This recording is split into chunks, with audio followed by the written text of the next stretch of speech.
روک لیتے ہیں، کہتے ہیں خطبہ بعد میں پڑھیں گے، پہلے بتا دیتے ہیں تاکہ خطبہ پھر اکٹھا پڑھیں۔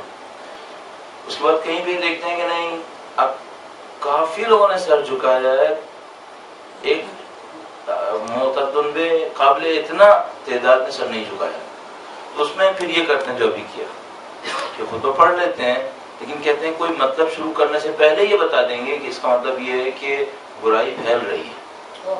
کون سی برائی پھیل رہی ہے؟ سر نہ جھکانے کی برائی پھیل رہی ہے۔ صحیح؟ تو ہم اپنی پہلی ذمہ داری یہ سمجھتے ہیں کہ قوم کو عذاب سے بچانے کے لیے کہ کہیں نعوذ باللہ ایسا نہ ہو کہ وہ نبی کے نام کا عذاب نہیں آ رہا تھا وہی نکل جائے، اس کو عذاب سے بچانے کے لیے یہ یاد دلایا جائے کہ بھائی سر جھکانا ہے۔ اگر خدا نہ کرے ہمارے معاشرے کے اندر یہ عادت پھیلنا شروع ہو گئی کہ ہم نے نبی کے نام پر سر جھکانا بند کر دیا، نعوذ باللہ بہت بڑی بدعت ہو جائے گی، یہ بہت بڑی غلطی ہو جائے گی ہماری طرف سے۔ تو ہم وہاں پہ تذکرہ کر دیتے ہیں کہ آپ کی ایک اچھی عادت ہے، آپ کے اجداد نے ایک اچھی عادت دی ہے آپ کو، آپ اس کو مس نہ ہونے دیں، اور ایسا نہ ہو کہ ہمارے اندر یہ غلط عادت سرایت کر جائے تو ہم نبی نام پر سر جھکانا بند کر دیں۔ تو ہم نے یہاں پہ احساس کیا کہ بالآخر ہمارے اسٹینڈرڈ کے اندر قابل اعتنا تعداد نے سر نہیں جھکایا تھا، تو ہمیں خطرہ احساس ہوا، اس خطرے کو احساس کرتے ہوئے آپ کی خدمت میں یہ تذکر عرض کر دیا۔ البتہ اس میں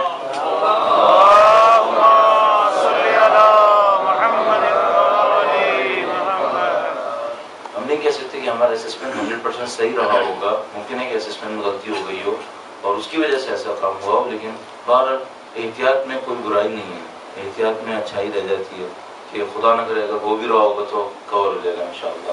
بار دیگر نبی کے نام پر درود بھیجیں، محمد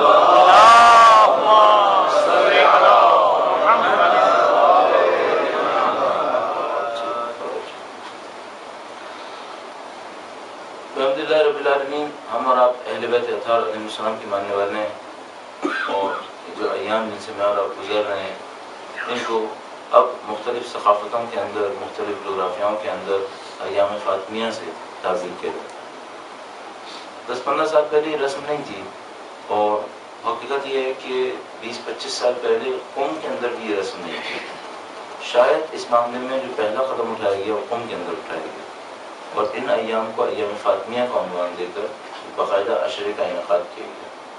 اس کے بعد ایسا ہوا کہ یہ رسم آہستہ آہستہ شیعیان اہل بیت اطہار علیہ السلام کے درمیان رائج ہو گئی۔ اگر اس سے پہلے کوئی علاقہ ہو جہاں پر یہ کام ہوتا ہو تو اس کا ہمیں علم نہیں ہے۔ ہم نے جو اپنے پاس دیکھا وہ یہ تھا کہ پہلے قوم سے شروع ہوا اور آہستہ آہستہ سرایت کر گیا، اور اب اس طرح سے ہوا کہ جو علماء اور جو طلاب قوم سے پڑھ کر اپنے اپنے شہروں میں واپس آئے، انہوں نے اپنے اپنے علاقوں کے اندر اس کو جاری و ساری کیا۔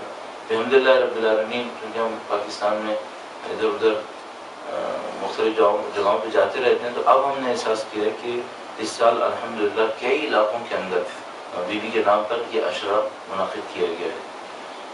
تو اس اعتبار سے یہ ایام فاطمیہ ہیں، اور بی بی کی ذات کے حوالے سے ہم اور آپ یہاں پر ہیں، ان کی ذات کی عظمت کے سامنے اعتراف کرتے ہوئے درود بھیجے، محمد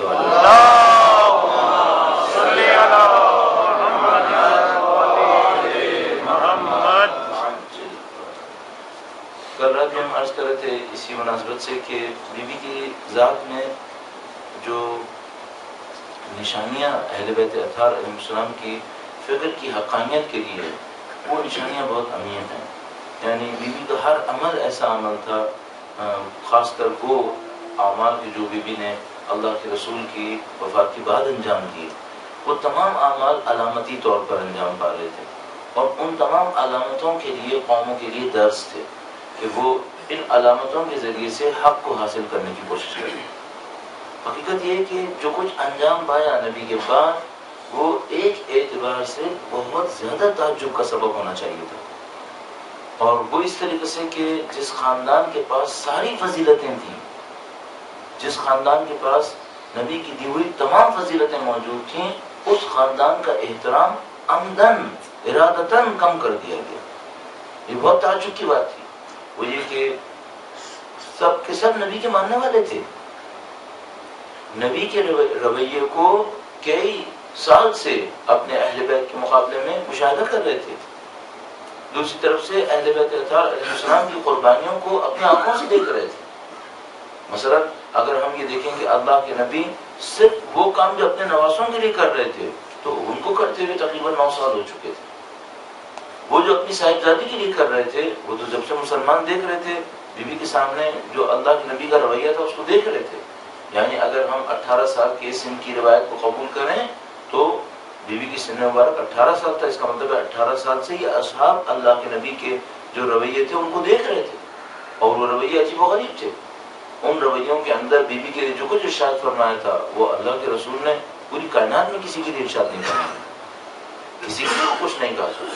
جو کچھ امیر المومنین کے ذات کے اندر تھا، ظاہر پہلے دن سے جو اسلام لایا تھا وہ اسی دن سے نبی اکرم کے نے جو کچھ امیر المومنین کے لیے ارشاد فرمایا، جو کچھ ارادتاً انجام دیا اس کو دیکھ رہا تھا، چاہے وہ دعوت ذو العشیرہ ہو، چاہے وہ قبیل و قوم. اب تعجب کی بات یہ کہ یہ سب نبی کے ماننے والے تھے اور 10 سال سے نبی کے رویے کو مشاہدہ کر رہے تھے، اور جیسے ہی نبی دنیا سے رخصت ہوئے معاملہ ختم ہو گیا. اور اہل بیت اطہار علیہ السلام کو اس معاشرے کی عمومی بے حسی نے ایک ایسی جگہ پہ لا کے کھڑا کر دیا کہ وہ علناً نہ شمشیر سے مقابلہ کر سکیں اور نہ خاموش رہنا ممکن ہو سکے. یہ بڑی عجیب صورتحال تھی. اور میں اس موقع سے فائدہ اٹھا کر یہ جواب دیتا چلوں کہ جو معمولاً دوست احباب جو دوسرے فرقوں سے منسوب ہیں وہ پوچھتے ہیں مجھے کہ اگر واقعاً ایسا تھا کہ امیر المومنین کا حق تھا اور وہ حق پامان ہو رہا تھا تو امیر المومنین نے شمشیر کیوں نہیں نکالی؟ بہت زیادہ یہ سوال ہوتے ہیں. میں آپ کی خدمت میں ابھی جو جملہ عرض کیا اس میں قانوناً عرض کیا کہ معاشرے کی بے حسی نے ایسی جگہ پہ لا کے کھڑا کر دیا تھا کہ نہ اہل بیت کھل کر بے شمشیر مقابلہ کر سکتے تھے اور نہ سکوت اختیار کر سکتے تھے. اور اس کی وجہ بہت واضح تھی کہ اگر وہ کھل کر شمشیر لے کر مقابلہ کرتے تو کئی عناوین اہل بیت پر منطبق ہو جاتے جو اہل بیت پسند نہیں کرتے تھے. مثال کے طور پر اگر امیر المومنین شمشیر نکالتے 2 صورتیں تھیں، یا جنگ جیت جاتے جس کا امکان بہت قوی تھا، ظاہر شمشیر زن تھے، کوئی ان کی شمشیر کے مقابلے میں ٹک نہیں سکتا تھا، یا جنگ ہار جاتے نعوذ باللہ. دونوں صورتوں میں نقصان تھا. اگر جنگ ہار جاتے نعوذ باللہ تعالی جس کا امکان کم تھا تو یہ ہوتا کہ جتنے بھی مخلص ترین اصحاب امیر المومنین اور دین کے اچھے ماننے والے تھے وہ سب کے سب شہید ہو جاتے، اور اس کے بعد دین کی بقا کا کوئی امکان نہیں تھا. دین کے اندر صرف انحراف باقی رہ جاتا.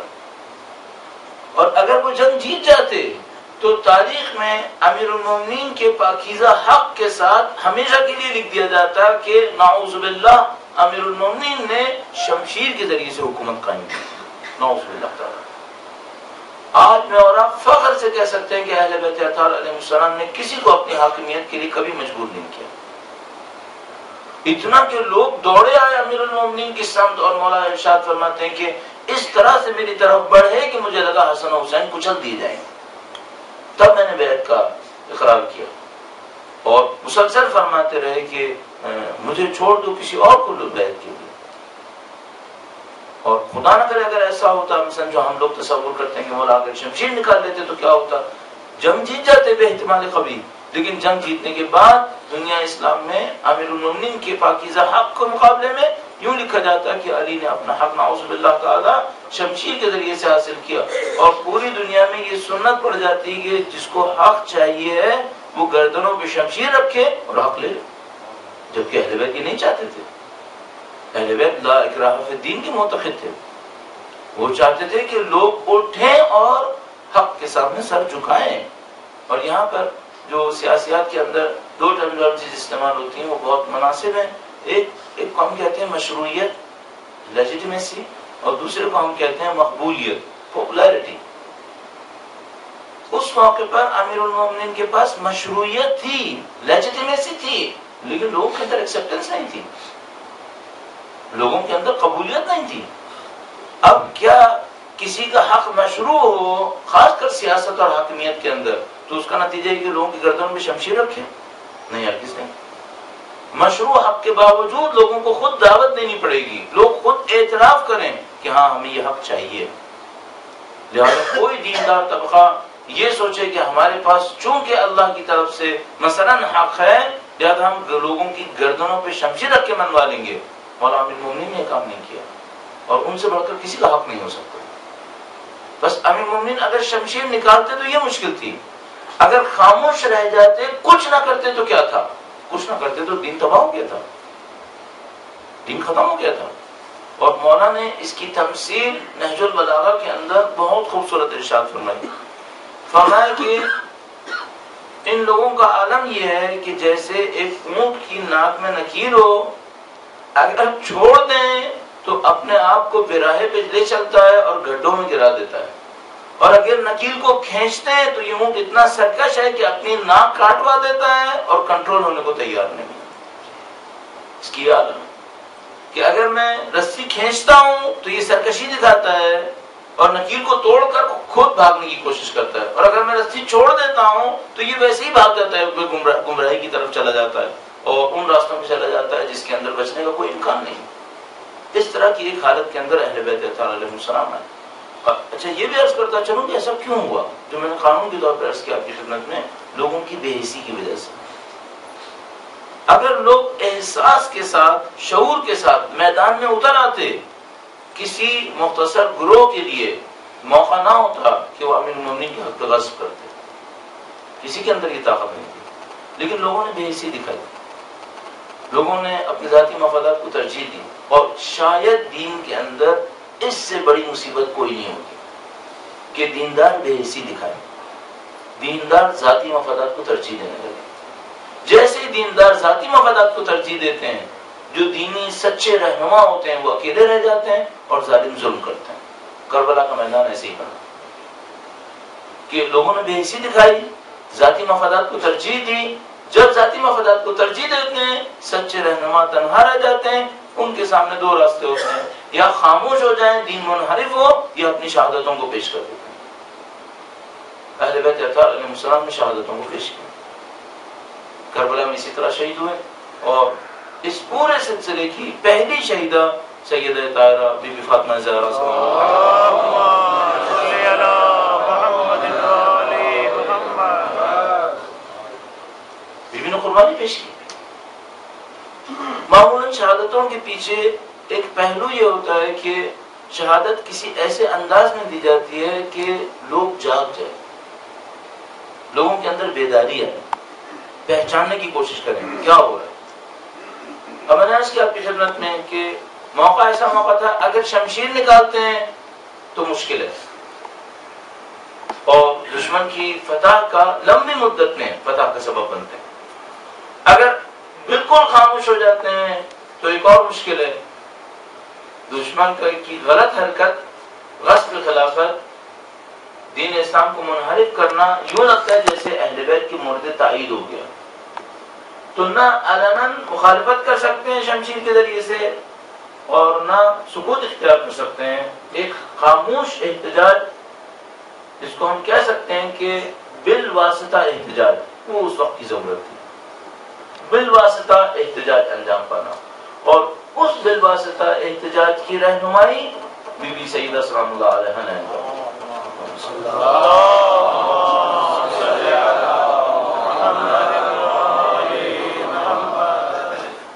انہوں نے بالواسطہ احتجاج کے راستے کو اختیار کیا۔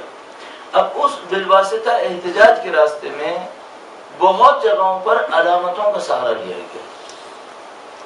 یہ اہل بیت اطہار علیہ السلام کی سیرت کا ایک حصہ ہے کہ وہ اپنے ماننے والوں کی بصیرت پر اعتماد کرتے ہوئے کچھ علامتوں کے ذریعے سے پیغامات دیا کرتے ہیں۔ ضروری نہیں ہے کہ اسی زمانے کے لوگوں میں یہ بصیرت ہو کہ ان پیغامات کو سمجھ جائیں، یہ ضروری نہیں ہے۔ ہمارے پاس روایت موجود ہے کہ رب حامل فقہ الی من هو افقہ من، کتنے لوگ ہوتے ہیں جو دین لے کے چل رہے ہوتے ہیں ایسے لوگوں تک پہنچانے کے لیے جو ان سے زیادہ دیندار ہوتے ہیں۔ گزشتہ نسلوں میں دین لے کر حفاظت کی گئی ہے، آگے بڑھایا گیا ہے، شاید ان نسلوں نے دین پہ اتنا عمل نہ کیا ہو، اور اگلی نسلوں کی ذمہ داری دین کے مقابلے میں اور زیادہ ہو گئی ہو۔ ہمارے پاس کم سے کم علم دین کے حوالے سے یہ بات بہت واضح ہے، وہ یہ کہ پہلے زمانے میں جس طرح سے روایات کی حفاظت کرنے والے لوگ تھے، شاید بہت زیادہ فقیہ بھی نہیں تھے، انتہائی سادہ طبیعت کے لوگ تھے۔ انہوں نے روایات کی جو پیچیدہ ترین مفاہیم پر مشتمل روایات تھیں ان کی حفاظت کی، شاید ان روایات کے مفاہیم کو بھی بہت اچھی طرح نہیں جانتے تھے، لیکن ان روایات کو لے کر بڑھاتے رہے یہاں تک کہ مثال کے طور پر بعض روایات کے مفہوم کئی سو سال کے بعد ظاہر ہوئے. کوئی فلسفیانہ مفہوم ہے جو اس زمانے کے لوگوں کو پتہ بھی نہیں ہے، وہ لے کر بڑھاتے رہے اور 800 سال کے بعد 900 سال کے بعد چل کر اصل روایت کا مفہوم سامنے آتا ہے، اور نہیں معلوم اگلی صدیوں میں ان روایات کے ذریعے اور کون سے علم کے چشمے حاصل ہوں گے. بالکل اسی طرح اہل بیت اطہار علیہ السلام کی سیرتوں کے اندر بعض مواقع پر علامات ہوتی ہیں، شاید اس زمانے کے لوگ ان علامتوں کو نہیں سمجھ پاتے، اور ان علامتوں کو نہ سمجھنے کے بعد کئی نسلوں کے بعد مومنین آتے ہیں جو ان علامتوں کو سمجھنے کے قابل ہوتے ہیں. البتہ بعض اوقات ایسا بھی ہوتا ہے کہ اس زمانے کے لوگوں نے اس علامت کو بہت اچھا سمجھا تھا، بعد کے آنے والے نہیں سمجھ پائے، اور کافی عرصے کے بعد آنے والوں نے دوبارہ شعور حاصل کیا اور اس کو سمجھتے ہیں. میں سمجھتا ہوں بیوی کی ذات کے حوالے سے جو اعمال انجام پا رہے تھے، کم از کم اس زمانے میں جو اہل بیت کے دشمن تھے وہ ان باتوں کو بہت اچھی طرح سمجھ رہے تھے.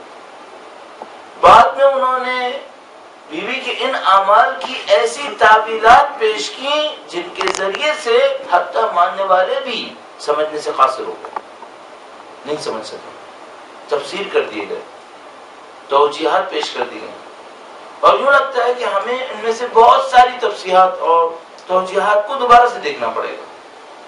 مثال کے طور پر میں مقرر اس میں عرض کرتا ہوں کہ ہم نے بیوی کے بہت سارے ایسے اعمال کو، بہت سارے ایسے فیصلوں اور ارادوں کو جن کے نتائج خالصتاً اس پر مبنی تھے کہ اس زمانے کے منافقانہ بعض کرداروں کو آشکار کریں، ان کو ہم نہیں سمجھ سکے، ان کے ہم نے دشمنوں کی طرف سے دی گئی توجیحات کو قبول کر لیا. اس کے نتیجے میں بیوی کی حکمتوں کو ہم سمجھنے سے عاجز ہو گئے. ایک مثال آپ کی خدمت میں عرض کرتا ہوں، درود بھیجے گا محمد والے.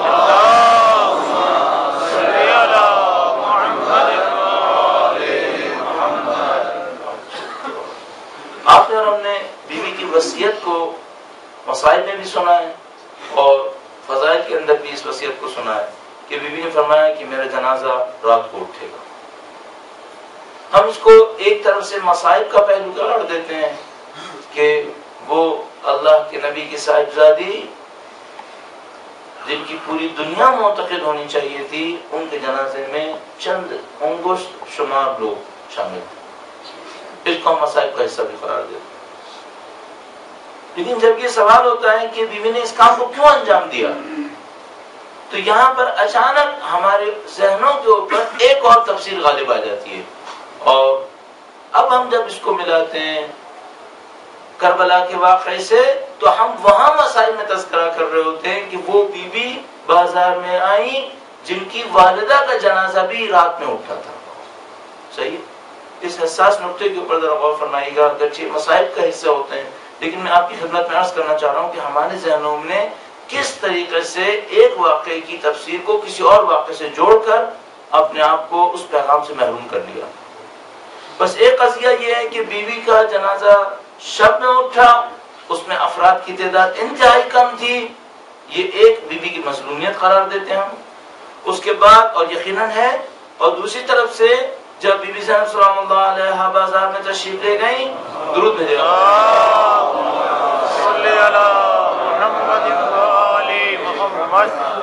تو اس موقع پر ہم بیان کر رہے ہوتے ہیں کہ یہ وہ بیوی آئی ہیں جن کی والدہ کا جنازہ بھی شب میں اٹھا.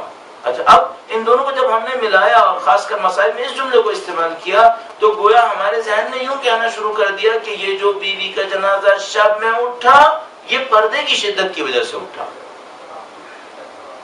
ہم نے یوں کہنا شروع کر دیا کہ بیوی کا جنازہ جو شب میں اٹھا وہ پردے کی شدت کی وجہ سے اٹھا. اور اس کے ساتھ ایک اور جملہ اگر اضافہ کریں کہ بیوی نے کہا امیر المومنین سے وصیت کرتے ہوئے کہ میرے جنازے میں کوئی دوسرا شخص نہ آئے. ہم نے اس کا ترجمہ بھی یہ کیا کہ بیوی کے شدت حجاب اور احترام کی وجہ سے بیوی نے دوسرے لوگوں کو جنازے میں آنے سے روک دیا. اور میں نے عرض کیا جب مسائل میں اس جملے کو ہم نے کہنا شروع کر دیا تو اب وہ جو بیوی کا اصلی پیغام تھا وہ ہمارے ذہن سے نکلنا شروع ہو گیا. اور اس پیغام کے مقابلے میں ایک اور پیغام ہمارے ذہن میں آ گیا، وہ یہ کہ یہ جو بی بی نے وصیت میں 2 جملے ارشاد فرمائے کہ جنازہ شب میں اٹھے، کوئی مرد اس جنازے کے اندر شرکت نہ کرے، کوئی غیر شرکت نہ کرے، اس کا مطلب یہ تھا کہ بی بی شدت پردے کی وجہ سے یہ کام کر رہی تھی۔ اور میں سمجھتا ہوں یہ بی بی کے پیغام سے کم از کم محروم ہونا ہے یا شاید انحراف ہے۔ اگر میں نہ کہوں کہ یہ انحراف ہے، کم از کم یہ کہ ہم محروم ہو گئے۔ اچھا، اس بی بی کے ارادے کو کہ جو بی بی نے کہا کہ جنازہ شب میں اٹھے، کوئی غیر اس میں شرکت نہ کرے، کیا اس زمانے میں لوگوں نے سمجھ لیا تھا کہ بی بی کیا چاہ رہی ہیں؟ ہاں، بالکل اچھی طریقے سے دشمنوں نے بہت اچھے طریقے سے سمجھ لیا تھا کہ بی بی کیا چاہ رہی ہیں، اور میں بھی عرض کروں گا کہ بی بی کیا چاہتی تھی۔ نشانی کیا ہے کہ انہوں نے سمجھ لیا تھا؟ نشانی یہ ہے کہ وہ جب امیر المومنین کے پاس آئے اور کہا کہ کیا سیدہ کا جنازہ اٹھ چکا؟ امام نے فرمایا کہ ہاں اٹھ چکا۔ کیا دفن ہو چکی؟ ہاں دفن ہو چکی۔ کہا ہم نئی قبروں کو کھولیں گے اور جنازہ دوبارہ سے اٹھائیں گے۔ اس موقع پر امیر المومنین نے شمشیر نکالی اور کہا کہ اگر کسی کے اندر جرأت ہے تو قبر کھول کے دکھائے۔ اب آپ تصور کر رہے ہیں کہ اب امیر المومنین نے شمشیر نکالی ہے، کہا کہ نہیں اب میں جنازہ دوبارہ نہیں اٹھنے دوں گا، صحیح۔ اور ان دشمنوں نے اصرار کیا کہ نہیں ہمیں جنازہ اٹھانا ہے۔ کیوں؟ پردے کی وجہ سے نہیں، اب پردے کا معاملہ نہیں ہے۔ ان لوگوں کے نزدیک بہت واضح ہے کہ بی بی نے کیوں ہمیں جنازے سے روکا ہے۔ ان کے نزدیک یہ سوال ہی نہیں ہے کہ بی بی نے پردے کی خاطر کام کیا ہے، یہ ہم لوگوں نے بعد میں اس کے اندر ایڈ کیا ہے۔ بی بی نے اس کام کی خاطر نہیں کیا۔ اگر محض پردے کی خاطر ہوتا تو اس کا مطلب کچھ اور ہوتا، پھر دشمنوں کو یہ دھمکی دینے کی ضرورت نہیں تھی کہ ہمیں قبر کو کھودنا اور جنازہ دوبارہ سے نکالنا۔ جانتی تھی بی بی، اب میں یہاں پہ عرض کر دوں، بی بی کی تمام کاموں کے اندر ایک حکمت عملی ہے۔ جو حکمت عملی ہے وہ یہ ہے کہ یہ جو منافقانہ کردار ہیں یہ اسلام کی تاریخ پر غالب آ جائیں گے، یہ اسلام کی تاریخ پر غالب آ جائیں گے، اور یہ غالب آنے کے بعد روایات کے انحراف کے ذریعے سے مورخین کو خرید کر یہ اسلام کی تاریخ کو ایسا پیش کریں گے کہ حق ڈھونڈنا ناممکن ہو جائے گا، حق ڈھونڈنا ناممکن ہو جائے گا۔ بی بی جانتی ہیں کہ یہ کام ہوگا، جہاں حزب حاکم منحرف ہو اب کوئی چیز نہیں بچتی۔ تاریخ حزب حاکم لکھتی ہے معمولی، روایات حزب حاکم گڑھ سکتی ہے، تو بی بی کو معلوم ہے کہ یہ جو حزب حاکم ہے، جو منحرف قبیلہ ہے، یہ تاریخ اسلام کو اپنی منمانی طریقے سے لکھیں گے، یہ روایات کو اپنی شان میں گڑھ لیں گے۔ اب بی بی کو کوئی ایسے کام انجام دینے کہ جو حق کو طلب کرنے والے ہوں ان کے لیے کوئی مسلم نشانی باقی رہ جائے۔ اپنی اس بصیرت کو دکھاتے ہوئے بی بی نے اپنے جنازے کو ان کی منافقت کی نشانی بنا دیا۔ بی بی نے اپنے جنازے کو نشانی بنا دیا کہ کوئی اس واقعے کو دیکھے، غور کرے اور ان کے کردار کو سمجھنے کی کوشش کرے۔ اور یہاں تک کہ ہمارے پاس موجود ہے کہ بعد میں آنے والے ائمہ اطہار سے کسی نے پوچھا کہ ہم دشمنوں کی غلطی پر کسی کو دلیل دینا چاہیں تو کیا دلیل دیں؟ تو چند جملات امام معصوم نے ارشاد فرمائے، ان کا خلاصہ یہ تھا کہ فرمایا ان سے پوچھو کہ کیا 18 سال کا سن دنیا سے رخصت ہونے کا سن ہے؟ فرمایا کہ یہ سوال کرو، کیا اس نبی اکرم کی وفات کے بعد گھر پر پیش آنے والے واقعے سے پہلے بی بی کسی بیماری میں مبتلا تھی؟ نہیں۔ اس کے بعد پوچھا کہ ان سے یہ پوچھو کہ اگر اللہ کے نبی کی صاحبزادی مدینہ میں رخصت ہوئیں تو ان میں سے کسی نے جنازے میں شرکت کیوں نہیں کی؟